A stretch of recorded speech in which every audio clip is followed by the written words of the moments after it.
Hello and welcome to Esther's Gardening Adventures. I'm Esther, and I'm doing more winter sowing this weekend. Every weekend I try to get, well, I don't know how many. I think I've already got like 7 jugs out last night. I'm going to try to do another 5 to 7 today.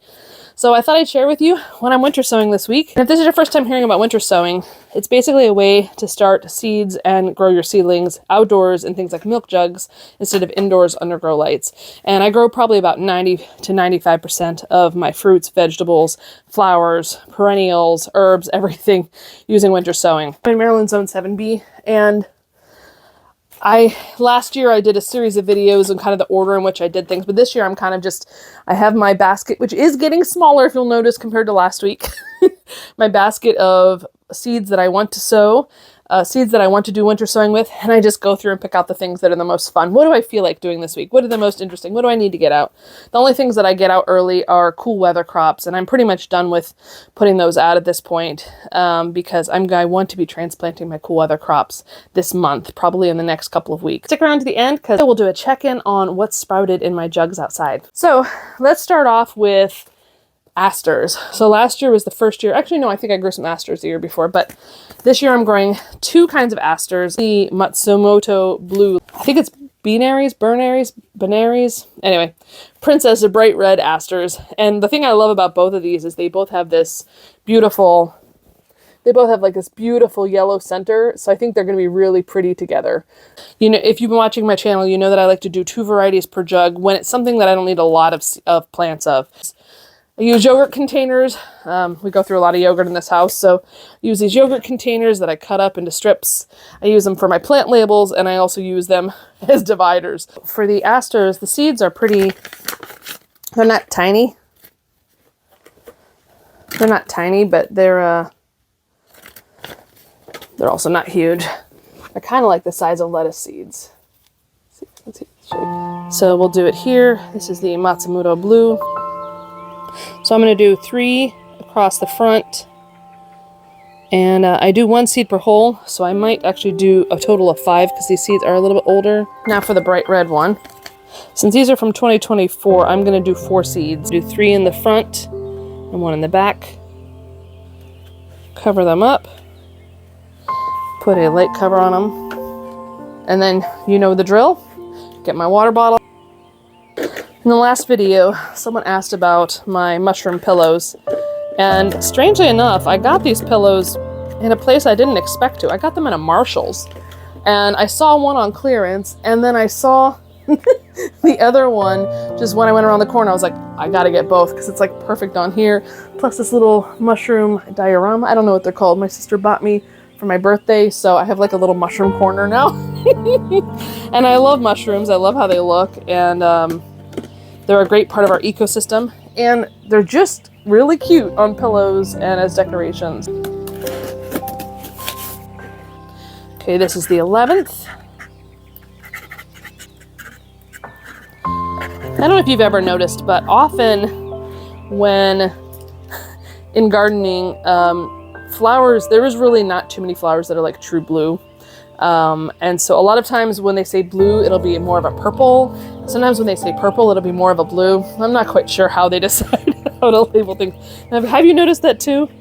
Winter sow 2 tomato varieties that have the word sunrise in them. I thought, why not put them in the same jug, right? So one is Summer Sunrise Tomato by Hudson Valley Seeds. And I have to admit, I bought this envelope partly because the pretty art. I love Hudson Valley Seeds, the art they do, and I don't buy the envelopes very often because they're so expensive, but this tomato also intrigues me. So it's like the tomato is like a whitish yellowish flesh, and then it has like a blush at the tip, you can see. This tomato is actually a dwarf tomato, so it's only going to get 48 inches tall, which basically means it's similar to a determinate in that it won't continue growing and growing and growing until the last frost. And then this one is actually a paste tomato, i.e. it's kind of like Roma tomatoes or things like that you're going to use for sauce, but it's an orange paste tomato. The determinate, I do a lot of canning, and so I often have vinegar bottles like this, right? They have a lot of headroom for tomatoes to grow without having to bend around as much as they do on a water or milk jug. This bend happens pretty much right around the place where the cut is. But with this, there's probably a good 3 to 4 inches before you get to the bend. So if you don't want bendy tomatoes, these vinegar bottles, and they're also nice and thick, are really kind of perfect for tomatoes. I don't need a whole lot of these tomatoes, so I'm probably only going to do like 4 seeds per side. Okay. All right, so we're going to do 1. Now you know my rule, 1 seed per hole when I can help it. 3, and then 1 back here.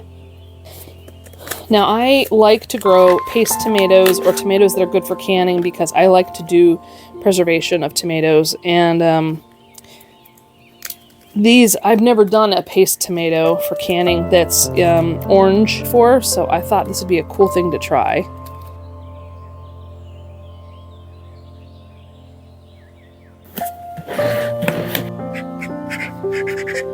Two varieties of melon I'm growing this year. This is I think it's Sakatas Sweet. It is a bubblegum sweet, softball size, slightly green, shiny outside, and kind of a white fruit. This is supposed to be, you can eat it almost down to like the rind. My husband wanted to grow this. Husband doesn't normally actually go through the catalogs and give suggestions, but one night he felt like it, and I was like, let's do this. If he's going to be invested in it, and now he doesn't help me in the garden, and I don't want him to because I like having my space to myself.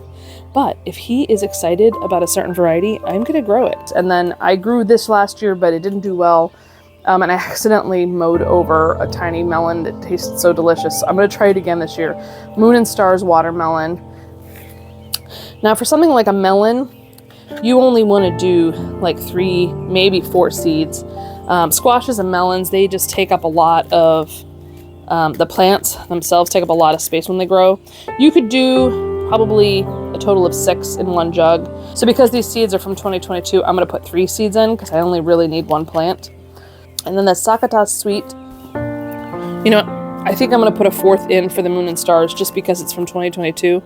And I want to make sure that we get at least 1 more, at least 1 variety. And I'm afraid that 3 seeds might not be as good enough guarantee.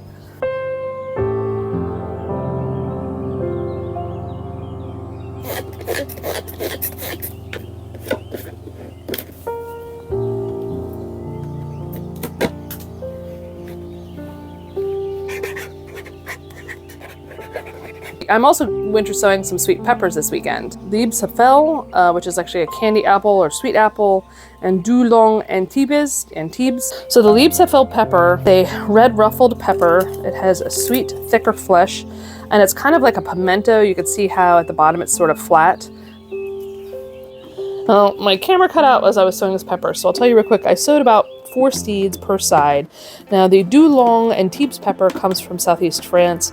It's mild. It sometimes has a little bit of a tingle, I've heard. The fruits are narrow and elongated with like a orangey yellowish flesh when ripe, and the peppers themselves only get like 3 to 4 inches long, but I'm really looking forward to having some more sweet pepper varieties this year. Now the winter sowing season wouldn't be complete without some zinnias. So I'm going to be winter sowing. I've already put a couple jugs out, but some of the ones I'm winter sowing this weekend is an apricot blush zinnia. I grew this last year and it was stunning. It was a really gorgeous peachy pink color, as well as the mazurka zinnia. Now these are from a seed swap, and I do not know how old these seeds are, so I'm going to actually put in a few more than I normally would, and then if I get a ton, I'll give them away.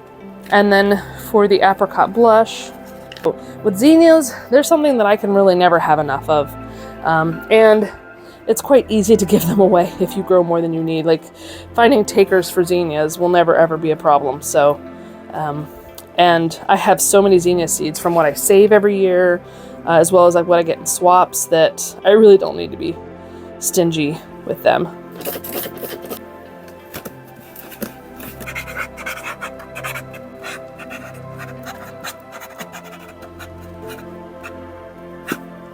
Quick check-in on my indoor plants. So my indoor tomatoes are still ripening. I'm getting lots of tomatoes every week. I have potted up the seeds that I started indoors as part of my experiment. These are some of the peppers. This is a golden pepper. So what I'm doing with the winter sowing is I have winter sown them and I'm starting them indoors. And I'm gonna see which ones, now these are gonna sprout before the ones outside because the winter sown ones won't sprout till April. I'm at the end of the season of which ones produce fruit earlier, how much healthier they're doing for either. These are some of the other peppers and eggplants that I started that I've potted up.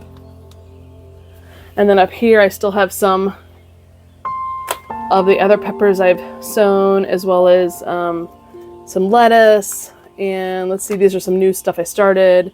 Some more eggplants up here. So yeah, we got a busy indoor and outdoor stuff going, huh? Ooh, and this out of control, super leggy Father's Frost is finally ripening. Look at that.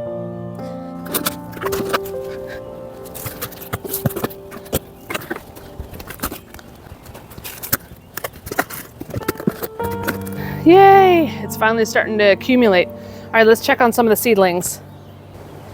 The asparagus and the cabbage early flat are both doing great.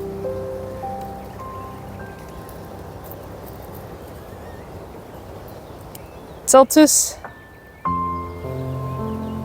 has started sprouting.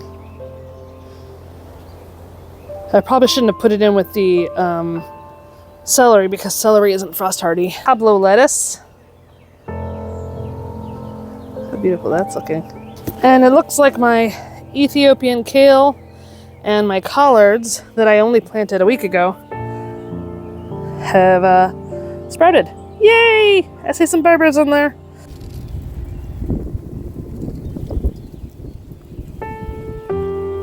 That's it for this video. Thank you so much for watching and happy winter sowing.